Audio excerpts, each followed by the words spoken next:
Hey guys, welcome back to my channel. Today it's 29th of November. It's Friday morning and currently it's 8:17 a.m. I am leaving to office early today because it's a Friday. I want to go early and come back home early. And in this video, I am going to cover the 15,000 kilometer mark on my motorcycle. It is about to complete 15,000 kilometers, so I'll tell you everything, all my experiences, and what is the periodic maintenance that I'm going to do for this bike at 15,000 kilometers. All those things will be coming up in this video. I made a similar video, I think one and a half months ago, when I did the third service of this bike at 12,000 kilometers. So in this video also, I'm going to do a detailed step of things that I'm going to carry out on this bike at 15,000 kilometers, and also I will talk about the fourth service. So you need to stay tuned on this video because it's about the 15,000 kilometers update, and you will not find this kind of content on any other channel. So without further ado, let's get started with the video. Even at 8 a.m. it is so chilly right now. Currently the time is 8:22, but Hyderabad has become real cold this time. The temperatures are much lower than the usual temperature in the month of November. Alright, so coming to the topic of this video.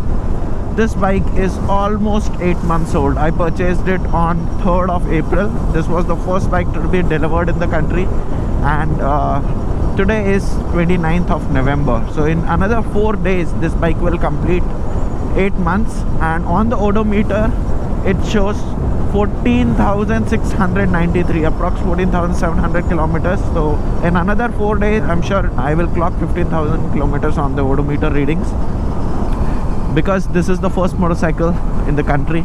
I got the chance to explore it for so many kilometers, and I have done the first service, second service, and the third service at 1,000, 6,000 and 12,000 kilometers. If you have not seen those videos, I'll put it in the description section down below, so that you can go through those videos as well.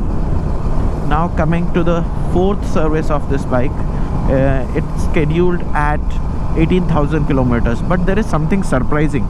So when they set the odometer readings for the service interval at 12,000 kilometers, it showed another 12,000 kilometer for the next service, and even now it shows 9,300. That means when the bike will complete 15,000, odometer states that I should get this bike serviced after 9,000 kilometers.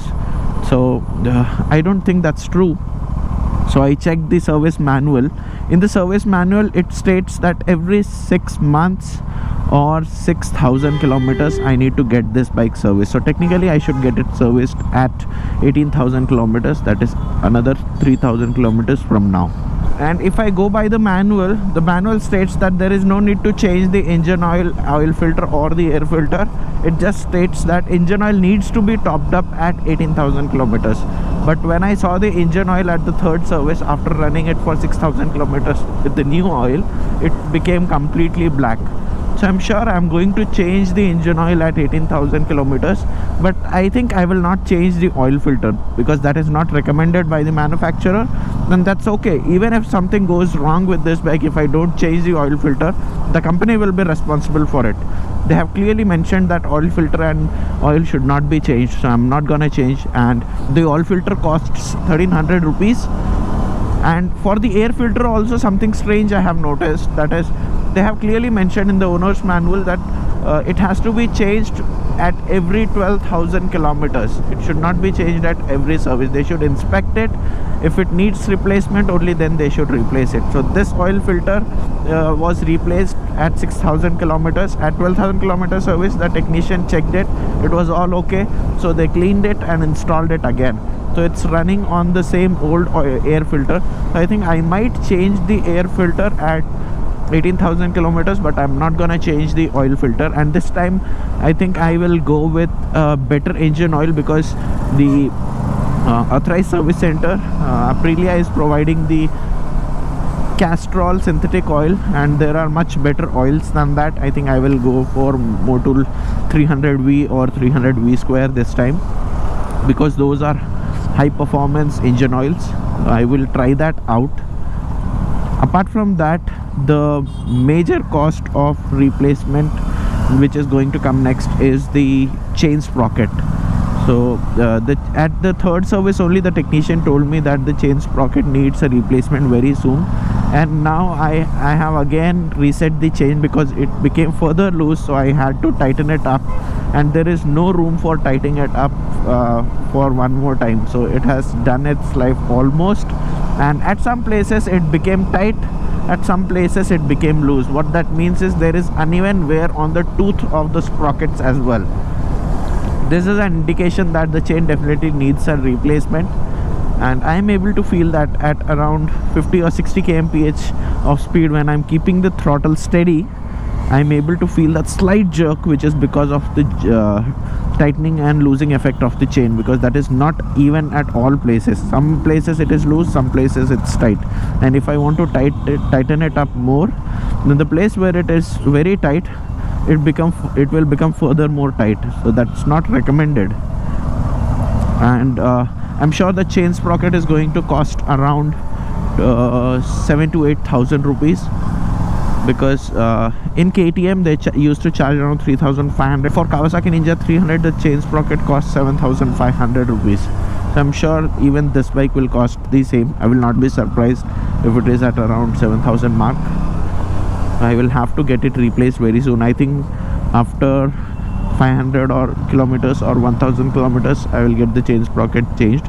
I'm not changing it as of now because I'm not going for any big ride. I'm just riding it in the city commuting to office, or else I would have changed, but that's there. And I have also changed my rear tire recently. If you haven't seen that video, it was changed at 13,500 kilometers. You can see that video in the description section down below. And coming to the cost of ownership, for this bike at 12,000 kilometers after the third service, I had already spent 18,000 rupees on the maintenance. Post that I bought the tire, and now I will go for the chain sprocket. So the tires are the same, that is Eurogrip Pro Torque Extreme, which came stock with the bike. I went for the same replacement rear tire. The front tire is not replaced till now. It has life to go for another 5,000 kilometers and then it will be replaced. Now it's time for the chain sprocket, and after the chain sprocket I will get the fourth service done. So till now all the three services were free, that is the labor amount for the service was not charged by the service center. But when I go next to the service center for the fourth service, they are definitely going to charge the labor amount. I will have to see how much that costs. This bike, if I want to compare it with my previous KTM Duke 390, the BS4 model 2017 variant, this is exactly costing me double of what the KTM Duke 390 used to cost. So maintenance wise it's exactly double, because air filter and oil filter together it used to cost around 500 rupees for my Duke 390, 500 or 600, not more than that. In this bike the air filter costs 1500 and the oil filter costs 1300, so that's around 2800 rupees. You can see the cost difference. The engine oil cost will be same, but the chain sprocket cost, air filter, oil filter, everything is way more costlier than the KTM Duke 390. So if you are thinking of KTM Duke 390 or the 210457 or the RS457, I think you need to consider the maintenance costs as well. And I have also given a detailed total cost of ownership video at 12,000 kilometers. I will make a detailed cost of ownership at 18,000 kilometers as well. For that you will need to subscribe to my channel, because all these exclusive contents about the 457 is coming on my channel, and this is the only bike that has clocked so many kilometers. I'm not sure if anyone else has done that offline, but online there is no record, so I'm not sure about that. And this is a test bike for me, for you, for the company, everyone. And let's see how this engine performs, because this is new for the market. It was launched this year only, and based on the feedback of this engine, the 210457 will also be selling in big numbers if this engine is able to do well. Until now I haven't faced any issues with the engine or anything. There was just a switch issue, this particular pass switch. I was not able to use the pass switch, the dipper function was not working, so this particular module, entire switchgear assembly was changed under warranty. Even that video is available on my channel. I'll put it in the description section down below. Because it's 8:30, all the school, college traffic, office traffic, everything is on the road. and it's becoming choked at 8:30 a.m. only. I did not expect this, but it's okay. It's all part of life. Usually I start at around 1:30 or 2 o'clock, but because it's Friday, I wanted to start early and come back early. I will have to face this. And do let me know if you still have any questions about the bike or any periodic maintenance. I will try to answer them in the comment section below. And it's very important to put your thoughts in the comment section, because or else it becomes one-sided conversation where you get to know my thought process but I don't get to know your thought process. So for that, you will have to put down your thoughts in the comment section below, and I will make sure that I go through every comment and reply to it as much as I can. Also, for your reference, this bike is having sintered brake pads on the rear end as well. The stock bikes comes with sintered brake pads in the front and organic brake pads in the rear, and that's the same case with the Duke and the RC390s as well. It has same sintered brake pads in the front and organic pads at the rear. But I went ahead and upgraded the rear brake pads to sintered brake pads. Now the rear brake also feels a lot responsive. I know on these kind of machines you are not supposed to depend on the rear brake. All the braking is done using the front brakes only, but it's a good thing to have in case sometimes you want to use, you can still use it. It's not like completely useless. With the organic brake pads, even if you press the rear brake pedal, it does not respond, whereas with the sintered brake pad, the bike does respond. It tries to stop the vehicle to some extent, but even now the major braking is done using the front brakes only. And also, for a kind information, if you have not been following my channel, the stock front brake pads were done at 5,500 kilometers. Then I changed my brake pads, and then the second set of brake pads were done at 13,500 kilometers, and then again I changed my brake pads. So already 2 sets of brake pads are done on this bike. It's running on the 3rd set of brake pads in the front, and the rear brake pads did not need replacement because it was sintered brake pads. It was not consuming that much, but still I upgraded it.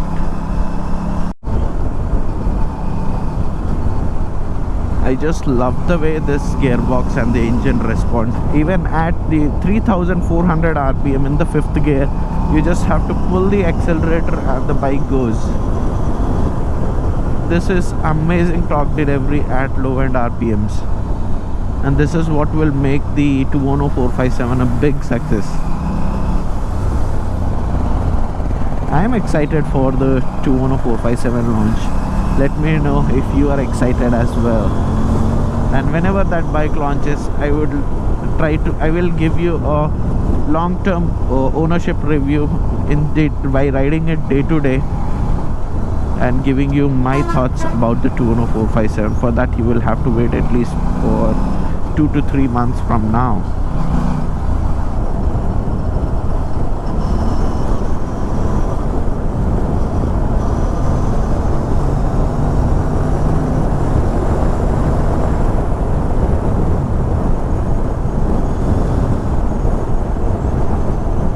Feels so effortless in the city, even on the highways. So this engine really shines at both the places, where if you are in the city or you are in the highway, you can have a lot of fun with this engine. It's not like it only gives you fun when you are on the highways. While being at lower RPMs also, it has so much torque to keep you excited. There was so much traffic before this flyover that I was just dealing with the traffic, did not get time to switch on my camera also. Now it feels so good on this 6-lane flyover. And this is like half of my way to office, because I have to travel 40 kilometers one side. That is 80 kilometers every day on this motorcycle. But because I am passionate of riding a motorcycle and I love this bike, I'm able to do this. It might feel like a punishment to you, but it's like a pleasure to me, riding this bike every day.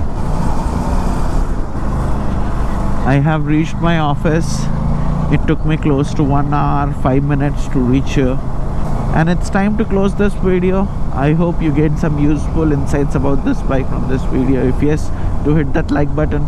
Also press the subscribe icon, because many of the folks, they are watching the videos but not subscribing to the channel. It's free for you, but it definitely helps me a lot. So with that, I will sign off from this video, and I will see you in my next video. Till then, bye bye.